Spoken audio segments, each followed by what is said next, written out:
Terima kasih hari ini kesempatan yang buat diberikan kepada saya untuk menyampaikan, melanjutkan apa yang sudah disampaikan dalam minggu-minggu yang lalu. Sepanjang bulan Maret ini kita akan terus diingatkan untuk kita hidup berakar di dalam firman Tuhan. Ada amin? Kita mau jadi pohon korma yang kuat, kokoh, berdiri tegap. Ya, ada ilustrasi pohon-pohon yang lain yang saya nggak pernah pergi, ya redwood lah atau apa, yang pasti pohon yang kuat itu bukan karena kelihatan dari luarnya begitu tinggi, tetapi bagaimana pohon itu punya akar yang kuat ke dalam. Demikian juga Bapak Ibu Saudara, kalau hari ini kita sebagai manusia rohani di hadapan Tuhan, kalau di-scan saudara ya, kehidupan rohani kita ini seperti apa, mungkin nanti ada reportnya Bapak Ibu. Apakah kuat, ketahanan otot rohaninya kuat apa enggak? Saya beberapa minggu ini cerita sedikit rada norak, nggak apa-apa ya. Norak, menurut saudara norak apa enggak? Tapi menurut saya norak. Saya baru mulai nge-gym. Wih, coach saya ada di sini nggak? Kalau ada angkat tangan. Yang pasti Bapak Ibu Saudara, waktu saya ikut nge-gym, ternyata nggak cuma cek lab darah loh saudara ya. Ada kolesterol atau apa ya. Di tempat gym tentunya nggak ada cek lab darah gitu ya. Tapi ada timbangan yang isinya kalau kita pegang itu bisa keluar print, terus ketahuan loh massa otot kita seberapa kuat, ini banyak lemaknya atau banyak airnya. Ya saudara nggak usah lihat kayak gitulah, udah kelihatan saudara ya, ini lebih banyak air. Nah, keluar tuh hasil scan-nya. Wah ternyata skor saya berapa? 99 saudara. Keren nggak 99? Tapi mesti dibalik. Yang benar tuh 66. Wah, jadi kurang bagus ya, kurang bagus. Kelihatannya kokoh, tetapi dalamnya rapuh nih, secara otot jasmani. Ya, jasmani aja perlu latihan. Walaupun latihan badani terbatas gunanya. Tapi kalau udah perut maju-maju, pelayanan belum maju, bahaya Bapak Ibu. Ya. Jadi saya pun di-scan, oh ternyata ada kelemahan-kelemahan, ada sisi yang lain harus diperbaiki. Nah, kalau hari ini kita bisa ada timbangan atau scanning rohani kita nih, ya saya tahulah saudara udah bosan banget sama kuesioner ya, yang sering dibagikan kalau PKS kirim ke Komsel ya. Sebenarnya yang penting saudara scan-nya di hati nuranimu aja. Kita hari ini udah hidupnya di dalam kebenaran enggak, berjalan terus di dalam kebenaran enggak. Makanya hari ini saya mau melanjutkan Walking in Truth, ya diambil dari 2 Yohanes 1 ayat 4. Bapak Ibu Saudara, Rasul Yohanes menulis ya, Yohanes ini kan murid yang dikasihi Yesus ya. Yohanes ini hidup waktu zaman Yesus, dia bersama-sama dan dia menulis kitab Wahyu juga terakhir, dan di waktu ini dalam pelayanannya dia melihat saudara, ditulis di kitab 2 Yohanes 1 ayat 4, dia berkata demikian, bahwa Yohanes aku sangat bersuka cita bahwa aku mendapati bahwa separuh dari anak-anakmu hidup dalam kebenaran. Dia lagi bicara sama ibu-ibu di jemaat lokal yang ada. Sesuai dengan perintah yang telah kita terima dari Bapa. Di dalam 3 Yohanes 1 ayat 4 juga dikatakan demikian. Bagiku tidak ada sukacita yang lebih besar daripada mendengar bahwa anak-anakku hidup dalam kebenaran. Jadi hari ini Bapak Ibu Saudara, sukacitanya Yohanes yang ditulis dalam kitab Rasul ini, ya kitab Yohanes ini sama cita-citanya seluruh pemimpin di sini, seluruh penatua, pemimpin-pemimpin yang ada, kepingin. Ya, kalau ini masih ngomongnya separuh dari anak-anakmu. Sebenarnya para penatua hatinya rindu. Kalau seluruh jemaat di tempat ini hidup dalam kebenaran. Ada amin? Siapa yang mau hidup dalam kebenaran? Nyenengin Kabili sekali-sekali gitu loh. Angkat tangan tinggi-tinggi. Ya, bapak-bapak rohani kita kan pengen ngelihat anaknya hidupnya taat ya, hidupnya benar ya. Sama Bapak Ibu Saudara, sebenarnya anak rohani sama anak jasmani yang kita miliki, kalau kita jadi orang tua hari ini, kita pengen nggak lihat anak kita taat? Seneng nggak kalau anak kita itu dengerin apa yang dikasih tahu sama orang tuanya? Seneng? Iya, boleh buka puasa abis ini. Jam 12. Saudara, berapa banyak yang sedang puasa? Gak apa-apa. Yang belum mungkin lanjut ya, baru mau mulai ya. Sekarang jam segini. Nanti lanjut ya. Jadi Bapak Ibu Saudara, kita mau semua kita anak-anak, kalau kita bicara anak-anak ini kita semua termasuk saya. Di hadapan Tuhan kita anaknya. Amin. Firman Tuhan hari ini berkata bahwa kita harus hidup di dalam kebenaran, di dalam ketaatan. Itu yang akan membuat sukacita. Kalau manusia aja bisa bersukacita melihat anaknya taat. Apalagi saya percaya Tuhan dan juga Bapak-Bapak rohani kita sama-sama melayani tempat ini. Dan saudara, kita lihat saudara, apa yang harus dilakukan kalau kita sebagai anak saudara ya. Untuk hidup dalam kebenaran. Kita lihat kisah pelajaran dari tokoh Timotius. Kalau kita lihat di kitab Timotius ini, Paulus menulis surat kepada Timotius di dalam 2 Timotius 1 ayat 5. Paulus berkata, sebab aku teringat dan akan imanmu yang tulus ikhlas, yaitu iman yang pertama-tama hidup di dalam nenekmu Lois dan di dalam ibumu Eunike, dan yang aku yakin hidup juga di dalam dirimu. Kalau kita lihat saudara, Timotius itu hari ini melayani yang di dalam firman Tuhan ini dia ketemu Paulus, dia ketemunya udah gede tuh. Timotius ini dia udah hidup di dalam iman yang tulus ikhlas, hasil didikan siapa saudara? Dari rumah, dari neneknya Lois, dari ibunya Eunike. Kenapa nggak ditulis bapaknya? Saudara pernah bertanya nggak? Kenapa nih bapaknya nggak ada? Karena bapak-bapak kadang-kadang keras hati. Nggak mau bertobat. Kisah 16 ayat 1 ya, salah satunya sebenarnya nulis siapa itu papanya Timotius, ada di situ tapi namanya nggak disebut. Kisah 16 ayat 1 itu berkata bahwa Timotius itu lahir dari seorang perempuan Yahudi yang percaya, yang telah percaya kepada Tuhan, yaitu Eunike. Dan tetapi papanya adalah orang Yunani. Ya, tafsiran berkata bahwa orang Yunani nggak percaya Tuhan. Nah, jadi hati-hati Bapak Ibu, kadang-kadang emang pribadi pria, bapak-bapak ini suka nggak masuk ya di dalam pendaftaran, catatan atau apapun, karena mungkin kurang sungguh-sungguh. Tapi di sini nggak ada ya. Di ibadah senior aja nih, yang Oma Meihua hadir.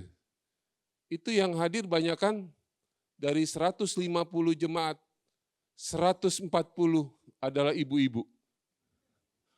Opa-opa kemana ya? Dipanggil pulang duluan.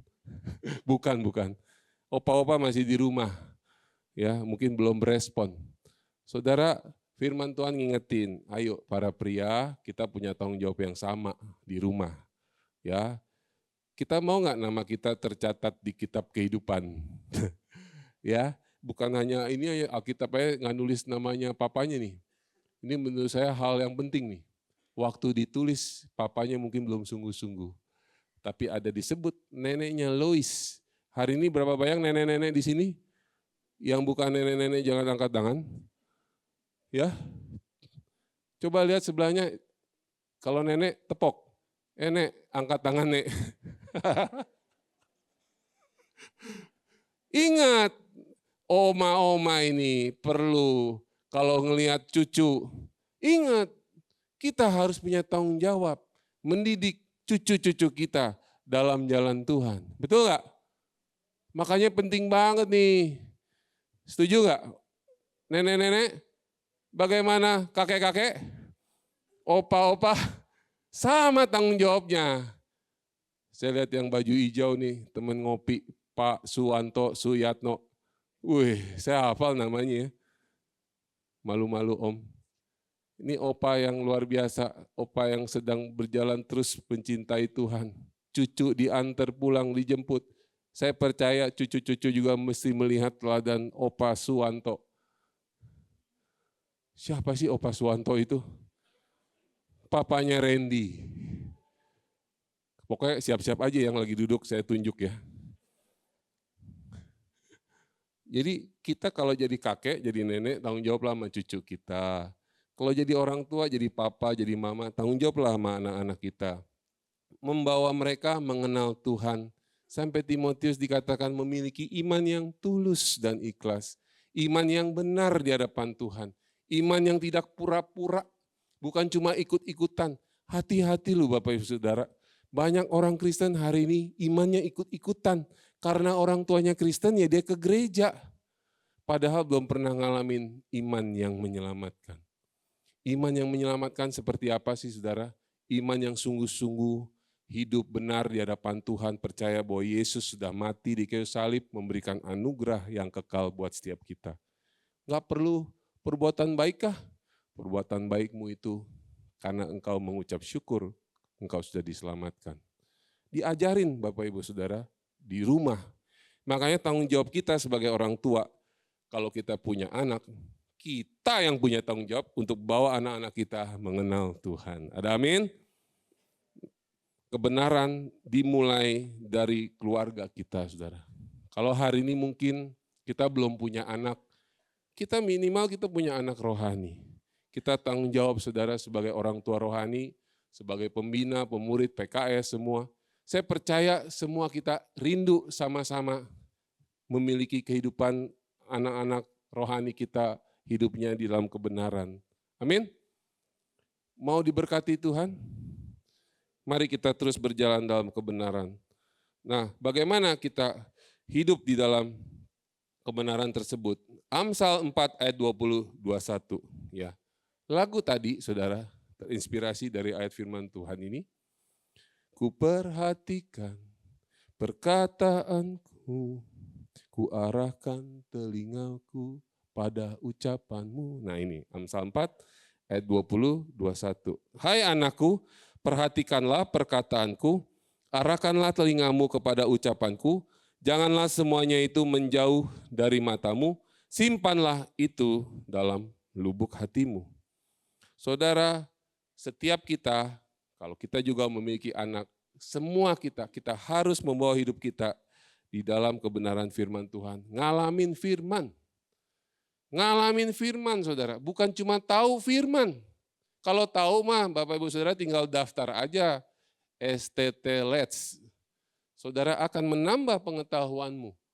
Tetapi saya percaya sekolah tinggi teologi, sekolah kita semua, kita ingin jemaat ngalamin yang namanya kebenaran firman Tuhan, bukan cuma tahu firman. Nah, penting sekali saudara, kenapa? Karena firman itu harus diperhatikan. Harus apa? Fokus. Makanya kalau di gereja dengar khotbah gini, saudara bukan saatnya buka handphone terus scroll-scroll, lihat IG, lihat Facebook. Yang suka nunduk-nunduk nih, coba lihat lagi ngapain. Kena lagi ya. Wah lagi buka IG, lagi pasang story saya. Nggak dilarang. Cuma mari kita jaga sikap hati kita benar di hadapan Tuhan. Ya kalau lagi ibadah ya ibadah. Ada loh saudara, saya bukan di sini ya. Saya ngomong di gereja lain. Padahal gereja saya cuma abal loh. Kalau lagi nyanyi saudara, seru banget. Megang handphone, bisa angkat tangan loh. Bukan lihat lirik, lagi ngeliat yang lain. Bursa saham. Wih ngeri ya. Ini nggak di sini makanya saya berani ngomong. Ada di tempat lain. Ada yang lagi baca komik. Ngeri loh. Lagi ibadah buka handphone, scroll-scroll, buka firman malah baca komik. Untung kita bukan zaman pager ya, zaman dulu inget nggak? Masih hidup nggak waktu zaman pager? Saya inget nih dulu saya dikasih Ibu Elena pager. Lagi zaman mahasiswa ya, kita kumpul. Pager itu kan alat komunikasi satu arah ya. Dikasih pinjam deh saya. Saya udah pulangin loh. Nah, jadi ceritanya lucu ya, kalau pager itu bisa ngerjain temen. Terus kalau di pager kan, tolong kirim pesan sama orang itu. Tolong pulang segera, mama lagi sakit. Ini lagi di kampus nih, lagi kuliah. Habis itu apa saudara? Dia udah gelisah, dia beres-beresin, dia mau jalan, pergi jalan. Pagernya masuk lagi. Mama gak jadi sakit, jangan pulang. dikerjain sama temennya saudara. Nah, jadi nggak fokus kan, belajar aja nggak fokus, apalagi saudara kalau buka-buka handphone hari ini, lihat-lihat medsos. Berguna nggak sih medsos? Berguna. Asal digunakan pada tempatnya. Mari kita saling mengingatkan ya, jangan saling menghakimi, tapi mari kita sama-sama fokus kepada firman Tuhan. Dan juga kita perlu mengarahkan telinga kita, supaya kita benar-benar mau belajar. Paling sulit itu ngomong apa denger? Hah? Denger lu, saudara sulit lu dengerin saya ini sebenarnya. Saya mah enak aja ngomong terus. 40 menit ya kan, enak aja nih, kelamaan. Makanya ntar kalau belum, ini kelamaan pada saudara angkat tangan begini-begini kan.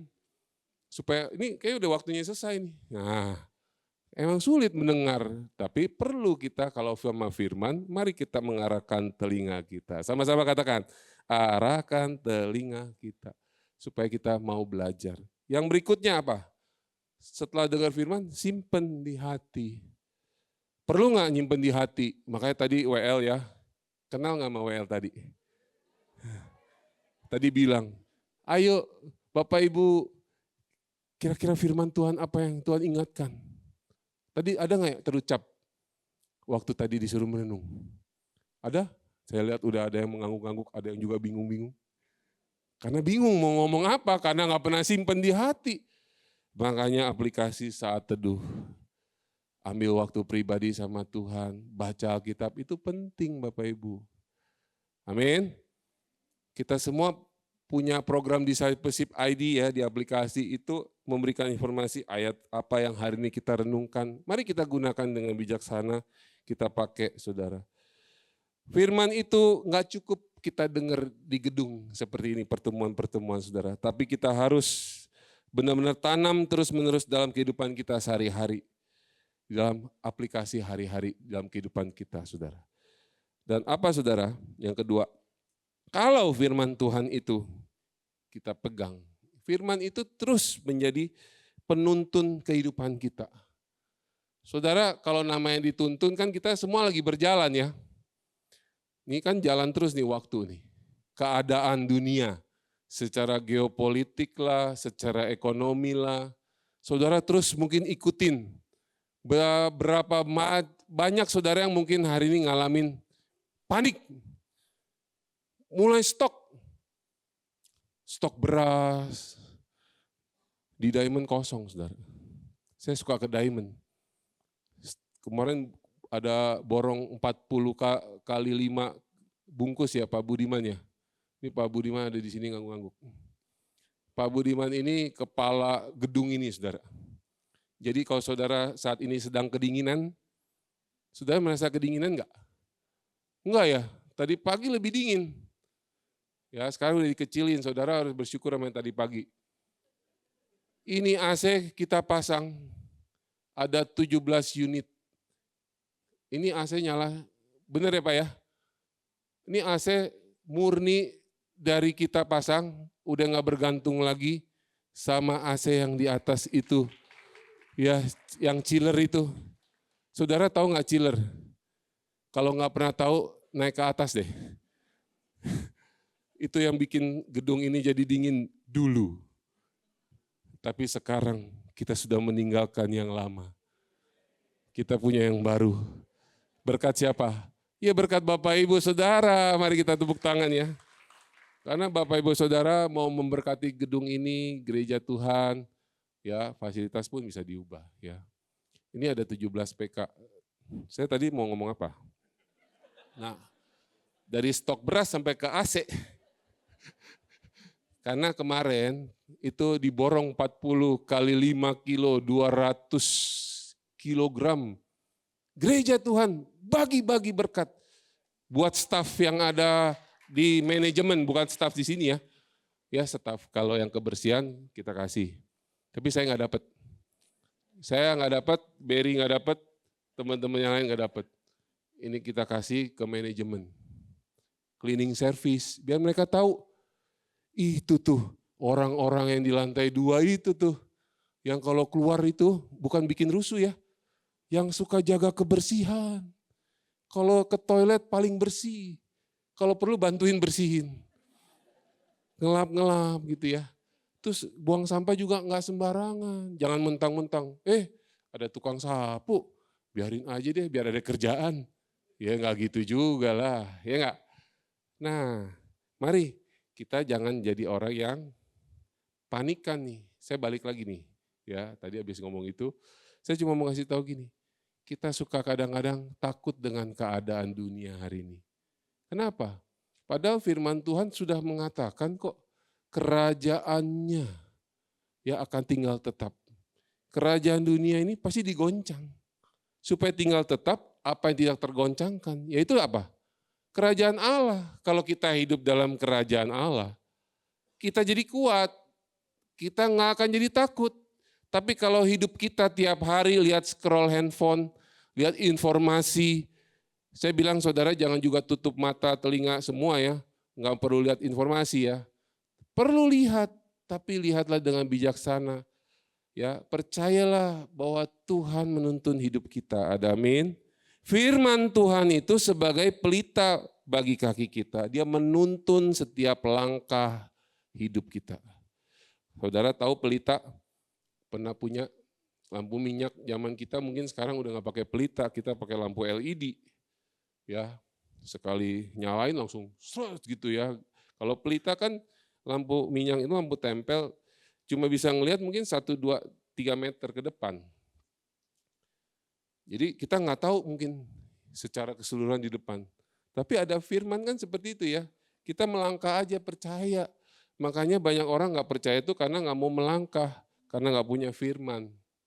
Kita perlu melangkah, kita tahu bahwa hidup kita itu ada firman Tuhan. Jadi jangan takut. Mau bulan Juli terjadi apa kayak kata orang. Ya kalau keadaan dunia terjadi, ada berapa banyak juga orang-orang yang cerita sama kami ya di marketplace. Walaupun keadaan lagi sulit, tetapi puji Tuhan, tetap aja usaha anak Tuhan, Tuhan pelihara dan Tuhan berkati. Amin. Bapak Ibu Saudara mau diberkati Tuhan? Mari kita pegang firman Tuhan jadi penuntun hidup kita setiap langkah. Dan dikatakan juga dia adalah terang buat jalan kita. Kalau kita tahu kita ada dalam firman, keadaan sekeliling, orang lain bilang gelap, kita punya terang. Kita bahkan membawa terang itu. Kita jadi terang. Amin. Kita nggak akan jadi takut. Yang berikut saudara, ya dampaknya saudara, kalau kita hidupnya kita benar, saya percaya kita akan mengalami yang namanya progresif. Ya bukan Kristen progresif ya, yang kita jadi seolah-olah jadi negatif ya, padahal kata progresif itu kan bagus ya. Progresif itu apa? Dia akan terus maju kehidupannya, bertumbuh secara rohani. Ya, seperti firman Tuhan berkata demikian, jalan orang benar itu seperti cahaya fajar yang kian bertambah terang sampai rembang tengah hari. Dari fajar sampai rembang tengah hari. Kalau orang lihat kita dilihatnya, dulu dia begini sekarang makin luar biasa ya dia di dalam Tuhan ya. Hidupnya makin cinta Tuhan ya. Di sini ada rekan-rekan semua yang tahu keadaan saya mungkin dari awal saya bertobat sampai hari ini. Ada masa pasang surut pergumulan dalam hidup, tetapi saya terus rindu untuk saya boleh terus bertumbuh secara rohani. Makin hari makin bertumbuh. Jadi jangan sampai kita nggak menang terus terhadap dosa. Kita nggak menang terus terhadap hal-hal yang mungkin jatuh lagi. Saudara, orang yang memiliki iman yang hidupnya tahu dia diselamatkan oleh karena kasih karunia Tuhan. Iman yang benar, iman yang menyelamatkan. Dia pasti hidupnya terus percaya dan mengandalkan Tuhan. Amin. Jadi firman Tuhan itu sesuatu yang kita nggak bisa lepas, saudara. Makanya penting sekali untuk kita cek kehidupan kita sendiri secara pribadi, maupun hari ini anak-anak kita. Ya, anak-anak jasmani kita nih kalau Tuhan kasih kepercayaan buat kita anak-anak. Jangan pernah saudara berkata, oh anak saya udah puji Tuhan, udah ke gereja, udah komsel loh, udah ikut ibadah youth, udah melayani di Kega. Nggak cukup, saudara. Nah, kami sekeluarga berempat ya. Saya boleh undang ke 2 anak saya dan 1 ibu saya. Ya maksudnya istri saya.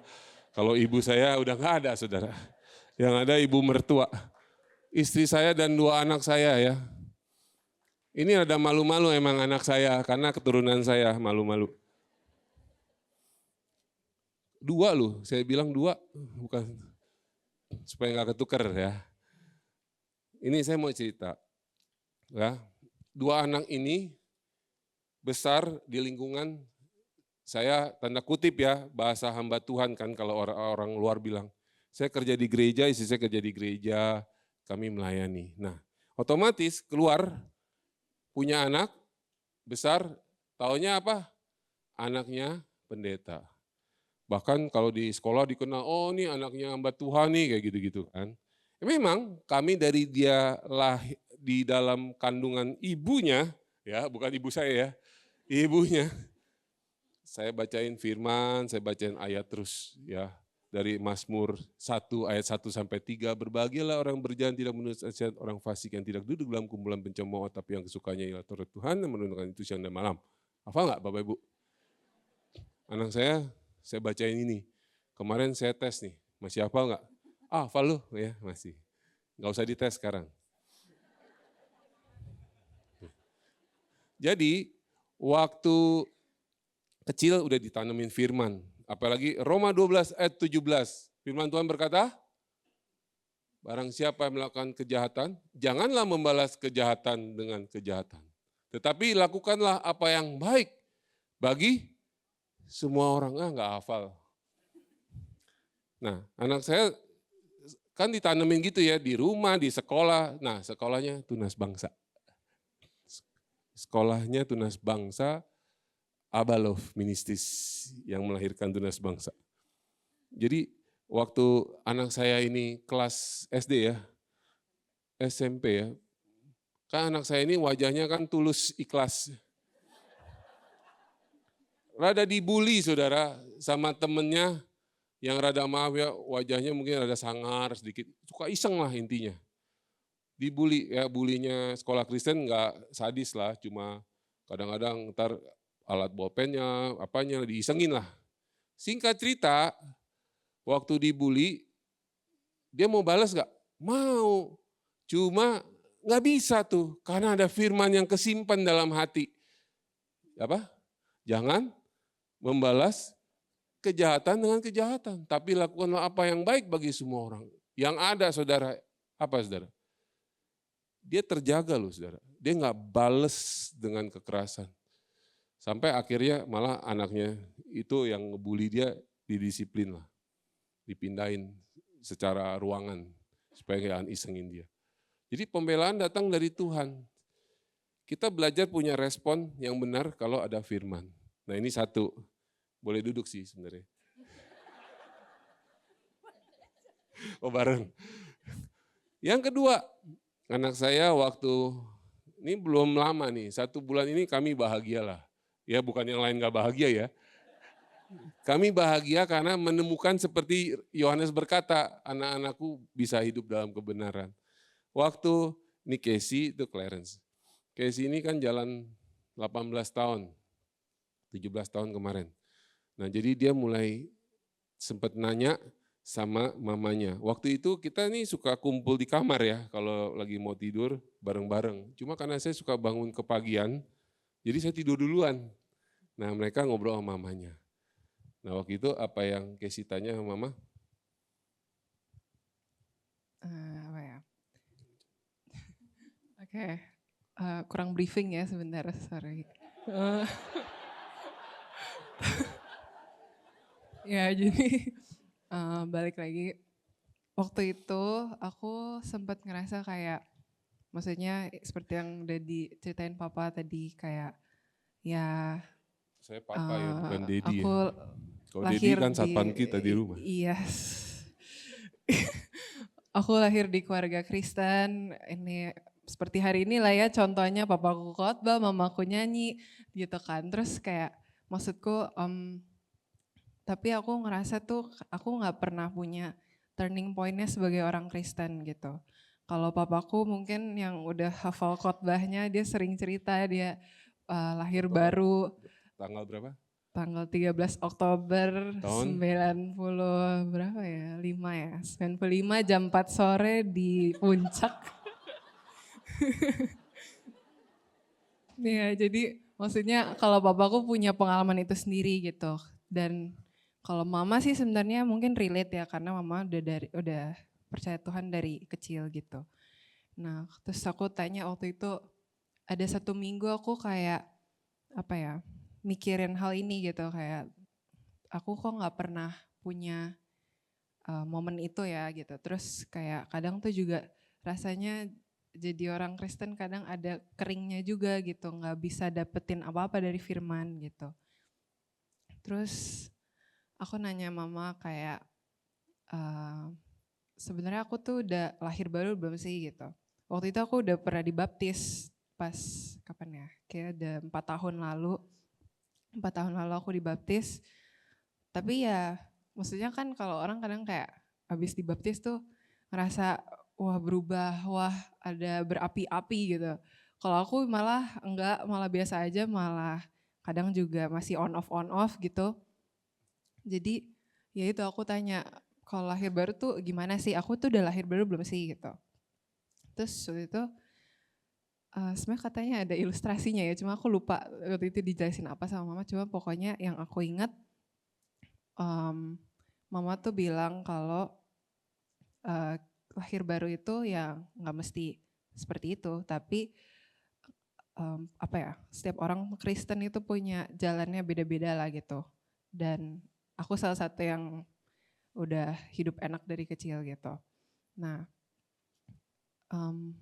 bisa menandakan lahir baru atau enggak itu kalau ya kita udah percaya Tuhan, kita nggak mau ngelakuin dosa lagi, punya apa ya, punya kerinduan buat tetap hidup dalam kebenaran, ya itu udah ya kita mau dekat sama Tuhan itu udah jadi momen kalau oh ya ini udah lahir baru gitu. Gak mesti yang wah, gak mesti yang gimana, tapi ya kayak gitu. Udah. Ya, jadi lebih tepatnya gini, dia ini ngelihat teman-teman kadang di sekolah ikut acara-acara tuh bisa kayak orang bahasa versi karismatik kan suka bilang, wih dilawat lu, wih kamu dilewat gitu ya. Kalau dilawat itu selalu patokannya nangis, bener gak? Manifestasi, betul gak? Kita orang karismatik kan suka begitu ya. Wah acara sukses nih, banyak orang manifestasi gitu ya, dilawat Tuhan. Nah anak saya bilang, kok saya nggak ngalamin seperti itu. Nah tadi waktu dia ngalamin toeng, waktu mamanya cerita seperti apa? Mungkin bisa cerita singkat, biar kebagian lah semua. Iya, jadi saya sebutin 3 ciri-ciri itu ya kelahiran baru. Apa? Nggak suka hidup dalam dosa lagi, terus selalu pengen berusaha untuk dekat sama Tuhan lewat saat teduh, lewat baca firman, berdoa secara pribadi. Sama yang ketiga, dia selalu pengen melakukan yang benar, belajar untuk melakukan kebenaran firman Tuhan bilang apa dia lakukan. Udah itu aja gitu. Tapi ya dia merasa kayaknya aku belum mudeng, emang dari kecil aku belajarnya begitu gitu kan. Masa aku udah lahir baru dari kecil gitu kan.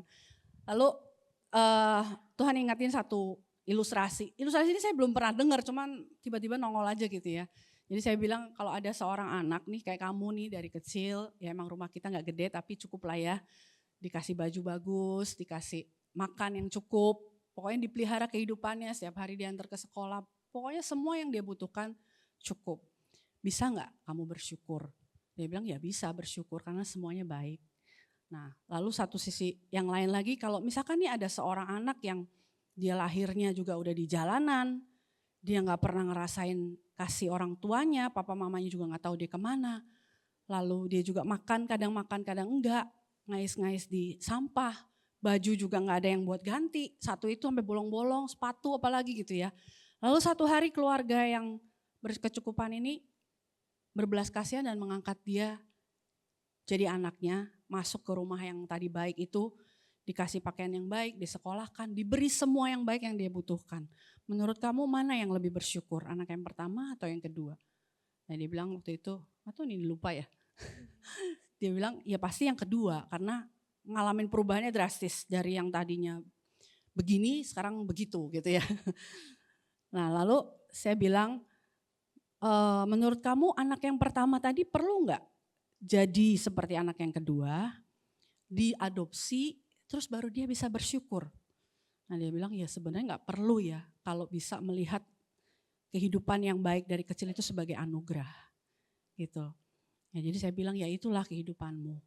Tuhan anugerahkan kepada Casey, kepada Clarence kehidupan yang dari kecil. Kami memang bukan orang tua yang sempurna tapi kami belajar untuk apa yang kami terima dari firman Tuhan. Kami ajar buat anak-anak. Kalau mereka berantem, ayat hafalannya yang tadi itu, jangan balas kejahatan dengan kejahatan, jadi hafal gitu ya. Dari kecil seperti itu, jadi itu pasti tertanam di dalam hidup mereka. Kita ajarin mereka seperti itu. Nah itu pandang itu sebagai satu anugerah. Dan ketika kamu melakukan firman, kamu hidup dalam firman, terus nanti pasti ada satu poin, saya melihat mereka sekarang ini gak usah disuruh saat teduh, mereka saat teduh. Gak disuruh baca firman, pakai buku itu mereka cari buku gitu ya, mau lebih dalam gitu. Nah itu tanda-tanda kelahiran baru yang berproses, yang bertahap. Jadi ya itulah anugerah yang harus disyukuri dan percayalah bahwa Tuhan ada di dalam kamu mengalami kelahiran baru dan teruslah berjalan dalam kebenaran itu.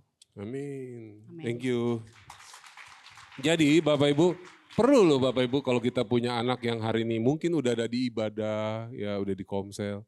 PR kita sebenarnya cek, ajak ambil waktu, ngobrol, tanya. Sebenarnya mereka ini udah ngalamin turning point belum? Lahir baru belum? Ya, jangan sampai punya imannya cuma ikut-ikutan, oh karena orang tua aku Kristen, ya kan aku jadi Kristen. Dia nggak bisa percaya, nggak bisa bersaksi. Nah penting saudara kita sebagai orang tua. Nah kejadian ini waktu dia tanya sama mamanya, terus kemudian 3 hari kemudian ada sebuah acara di sekolah yang namanya MBG, bukan makan bergizi gratis, tapi ini Mighty Boys and Girls ya, di sekolah ada program itu. Kami sebagai orang tua diundang sebagai kejutan gitu ya, di akhir sesi kita datang. Sore-sore gitu jam 3. Nah anak saya ini waktu selesai pas puncak acara itu dia samperin kita, karena semua anak disuruh samperin orang tuanya. Dan kami hadir lengkap ya suami istri. Puji Tuhan kemarin satu rombongan semua suami istri banyak yang datang. Biasanya kalau ada acara-acara sekolah gini, bapak-bapak paling pinter. Ibu aja ibu yang pergi, kamu mamanya. Ya di sini nggak ada yang kayak gitu ya. Ya, papanya di rumah katanya cari kerja atau lagi kerja. Nah, kita datang. Nah, di situ anaknya samperin kami. Casey samperin saya. Dia samperin sambil nangis-nangis, saudara. Nangis, bukan nangis gimana, tapi dia keluar air mata. Dia terharu, Bapak Ibu Saudara. Pertama, dia diteguhkan ketika dia mendengar kesaksian dari teman-teman waktu acara itu. Ternyata teman-temannya itu enggak seperti kami lah ya, kami bukan merasa lebih baik ya, maksudnya gini. Karena orang tuanya teman-teman itu ada yang enggak bertanggung jawab lah mengurus anak secara utuh. Ya kadang-kadang kan pria-pria nih, sekali lagi nih, saya bukan, karena saya pria saya ngomongnya buat pria aja deh. Makanya kenapa bapaknya Timotius tuh enggak tercatat nih begini nih. Bapaknya enggak tanggung jawab, ya bapaknya mengabaikan, suka ngumpul sama teman-teman, tak mabok. Yang kacau kan kalau akhirnya jadi selingkuh atau apa. Nah, pecahlah rumah tangga seperti itu. Dan anak saya datang kepada kami, dia nangis, dia bilang, Papa, Mama, terima kasih ya. Papa, Mama sudah jadi orang tua teladan buat Casey. Tapi yang kedua ini buat saya terharu nih Bapak Ibu Saudara. Mau denger gak? Siap-siap ya. Saya terharunya gini nih, Casey bilang, nggak apa-apa ya Casey, saya buka kartu. Dia bilang kalau mau punya suami, mau kayak papa. Wah, ini bukan telenovela, sinetron saudara ya. Saya udah sering denger ini di khotbah-khotbah orang. Saya pernah bermimpi suatu saat anak saya ngomong begitu sama papanya. Tapi kan nggak mungkin lagi habis dengar khotbah kayak gini nih, bapak-bapak yang punya anak perempuan. Nanti besok kalau ditanya sama teman-teman, kamu kalau mau punya suami, kayak papa ya? Ya nggak begitu, saudara. Mari untuk itu kita bertanggung jawab hari ini kepada setiap firman yang kita dengar. Amin. Dimulai dari kita loh, saudara.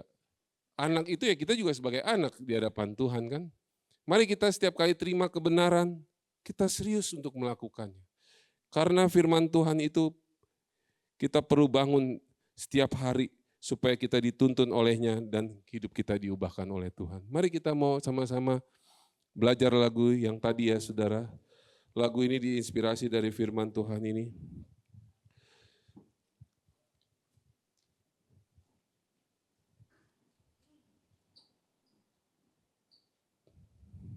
Belum ada kata terlambat dan tidak pernah ada kata terlambat. Saudara jangan pernah berkecil hati. Oh, udah enak kalau saya. Oh, ada loh saudara, orang suka banding-bandingin gini. Ya dia kan hamba Tuhan, emang tanggung jawabnya dia begitu. Lah, ini yang berabe nih. Justru ini tanggung jawab kita semua, setuju gak? Kita semua perlu menghidupi firman Tuhan ini. Supaya keturunan kita, anak cucu kita, mereka hidup dalam kebenaran. Kalau saudara hari ini jadi nenek-nenek, jadi kakek-kakek, mari bertindaklah seperti Lois. Kalau jadi orang tua, mari jadi Eunike.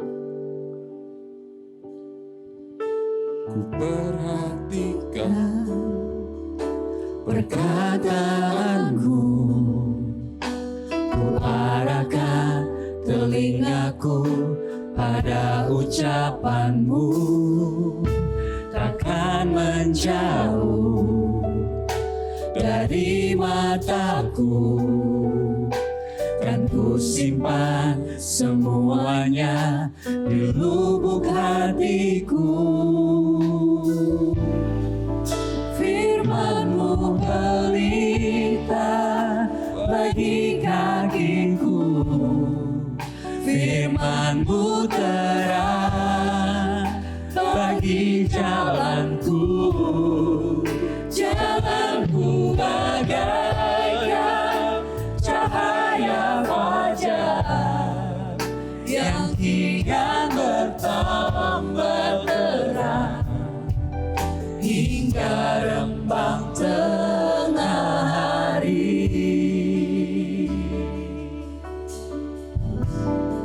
Mari Bapak Ibu kita saudara bangkit berdiri. Kita nyanyikan lagu ini sebagai doa kita. Perkataanmu, ku arahkan telingaku pada ucapanmu, takkan menjauh dari mataku, kan ku simpan semuanya di lubuk hatiku. Firman-Mu pelita bagi kakiku, Firman-Mu terang bagi jalanku. Jalanku bagaikan cahaya fajar yang kian bertambah terang hingga rembang tengah hari.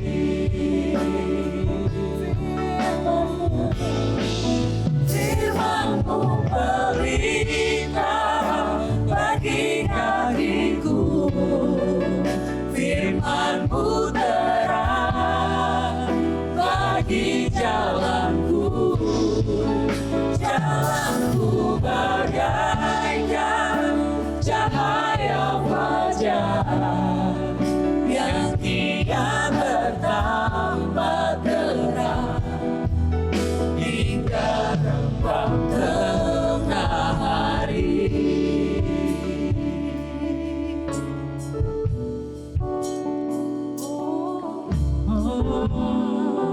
Yes, ya Tuhan. Biar setiap firman yang kami terima hari ini Tuhan. Ya, Kami mau pulang dan bertanggung jawab untuk firman yang kami boleh dengar. ya. Kalau hari ini Kami sebagai orang tua, kami memiliki anak-anak jasmani yang Tuhan berikan, Tuhan titipkan. Mari Bapak Ibu Saudara, kita ambil tanggung jawab ini. Untuk kita sama-sama membawa anak-anak kita mengerti, mengenal dan mengalami mereka hidup di dalam kebenaran firman Tuhan. Pastikan mereka, apakah mereka mengalami lahir baru. Atau mungkin kita sebagai orang tua sendiri mungkin punya tantangan. Apa sih Pak lahir baru? Hari ini Bapak Ibu Saudara, engkau perlu datangi. Ada orang-orang di sekelilingmu, ada komsel-komselmu Saudara. Kau perlu terbuka kepada setiap mereka. Mungkin kau belum pernah punya pengalaman iman yang seperti saya alami dan juga teman-teman alami. Biar engkau sendiri boleh mengalami iman di dalam kasih karunia Tuhan. Mari kita mau pulang dari tempat ini. Kalau kita keluar dari tempat ini, kita memiliki tanggung jawab ini semua. Membawa anak-anak hidup di dalam kebenaran. Itulah sukacita yang terbesar yang boleh seperti Yohanes berkata. Kalau kita lihat ada generasi yang mengasihi Tuhan. Kalau kita lihat mereka akan meneruskan mungkin segala usaha pekerjaan kita. Mereka akan meneruskan dengan cara yang benar. Dengan cara yang diberkati oleh Tuhan. Mereka akan berdampak. Hidup mereka Tuhan akan pimpin. Setiap kita juga Tuhan akan berkati. Di dalam kesulitan apapun. Terima kasih Bapa, biar hari ini Tuhan kami bersyukur, kami boleh diingatkan, dan sama-sama kami semua pulang mau jadi berkat dimanapun kami berada. Di dalam nama Tuhan Yesus kami berdoa.